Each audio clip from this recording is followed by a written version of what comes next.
अंबरनाथ पूर्वेच्या ITI colony आणि Navjot society परिसरातील नागरिकांना भीषण पाणी टंचाईचा सामना करावा लागतोय। याच्या विरोधात संतप्त झालेल्या महिलांनी महाराष्ट्र जीवन प्राधिकरणाच्या कार्यालयावर धडक देऊन तिथल्या अधिकाऱ्यांसमोर समस्यांचा पाढा वाचला। या परिसरात पिण्याचं पाणी येत नसल्यानं महिला वर्गाला मोठ्या त्रासाला सामोरं जावं लागते। पुढील काही दिवसांमध्ये पाणी पुरवठा सुरळीत होईल असं आश्वासन यावेळी अधिकाऱ्यांच्या वतीनं देण्यात आलं। वर्ष झाला जवळजवळ आम्हाला पाण्याचा खूप त्रास आहे।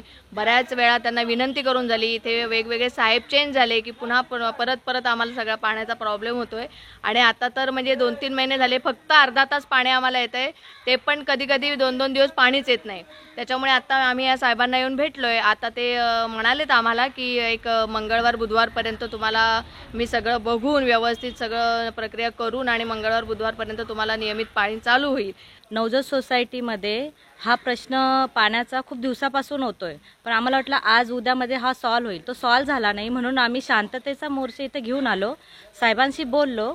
साहेबांनी आम्हाला कमिटमेंट दिलेली आहे की सोमवार मंगळवारपर्यंत आम्ही तुमचे प्रश्न सोडवण्याचा पूर्ण प्रयत्न करू।